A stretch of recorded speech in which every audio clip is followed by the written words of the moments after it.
Sekarang kita lanjut lagi pada kelompok 9. Kita mau lihat bagaimana outline dari kelompok 9 disusun eh, agar nanti bisa kita tambahkan ya perbaikan maupun pengembangan daripada outline yang sudah dibuat ya. Oke, kelompok 9 itu eh, melihat atau mengangkat studi tentang penerapan hak dan kewajiban warga di lingkungan kampus. Ya. Nah, seperti yang sudah saya sarankan, jangan menggunakan lingkungan kampus langsung saja, misalkan di prodi atau di kelas mana, gitu ya. Lebih spesifik, lebih kecil nggak apa-apa, tapi spesifik. Pada latar belakang ini diungkapkan ketertarikan atau hal yang menarik. Kemudian kelompok 9 mengangkat tema tersebut. Jadi latar belakang yang menyebabkan gitu. Apa sih fenomena yang menyebabkan sehingga kelompok ini mau mengangkat tema tersebut. Ada hal-hal penyebabnya dan bisa diharapkan juga keinginannya gitu ya. Ketika fenomena ini, terus kami ingin mendalami atau ingin mengeksplorasi agar mendapatkan apa gitu. Itu yang penting.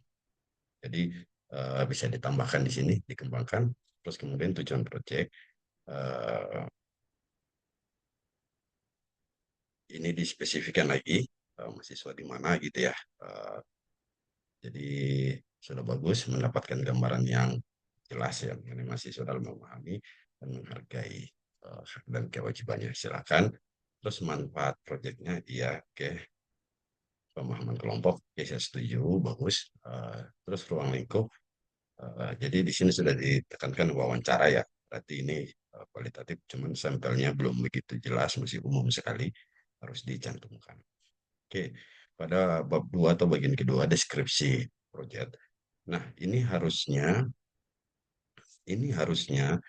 diungkapkan gitu ya. Saya pikir nggak perlu deskripsi umum, langsung saja dideskripsikan. Anda mau melakukan apa gitu ya. Dengan tema tersebut, Anda mau melakukan apa? Alat bahan yang Anda butuhkan apa? Targetnya apa? Dan hasil yang sekiranya Anda prediksi atau Anda bayangkan itu berbentuk seperti apa gitu lah.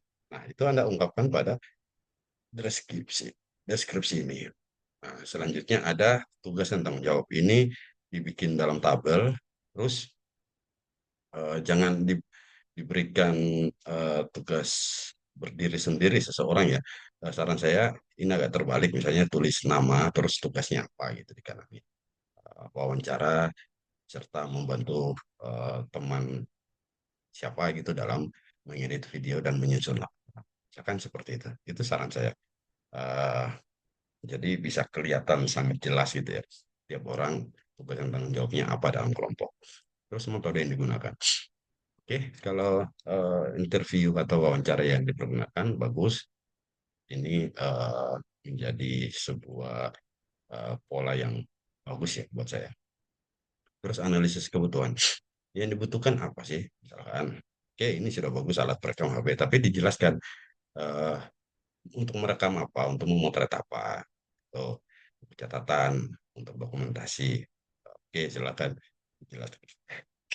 Oke, jadi setiap kebutuhan itu disebutkan gitu loh kegunaannya gitu. Nah, eh, ini enggak usah, narasumber juga enggak usah, pedoman ini enggak usah. Saya pikir cukup dua itu aja. Eh, Mungkin bisa ditambahkan dengan laptop untuk menyusun transkrip ataupun membuat laporan dan mengedit video.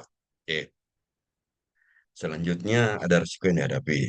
Eh, Bagus, narasumber tidak kooperatif sehingga informasi. Nah, ini silakan Anda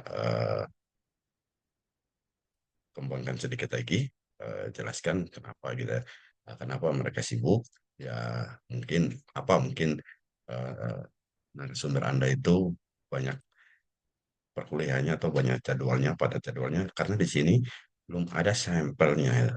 Nah, sampelnya siapa itu? Lingkungan belum jelas, lingkungan masih begitu luas.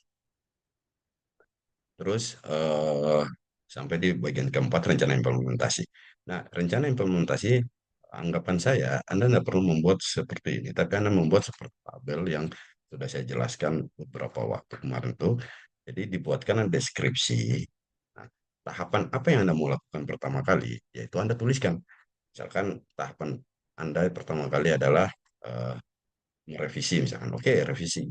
Kapan itu? Misalkan, jam berapa, di mana kumpulnya, siapa yang bertanggung jawab untuk mengabari semua. Oh, terus kemudian misalnya H2 apa H3 gitu, H2 ya misalkan. H ini tidak harus menyebutkan tanggal, tapi itu waktu range-nya gitu ya. H2. H2 itu wawancara misalkan. Oke, kumpulnya di mana? Terus apa yang dipersiapkan? Siapa yang bertanggung jawab atas persiapan tersebut misalkan. Eh, di mana dan lain-lain. Itu dijelaskan tahapan demi tahapan. Jadi eh, terperinci sekali ya. Dan kelompok 9 tidak perlu membuat seperti ini gitu. Ini agak terpisah-pisah.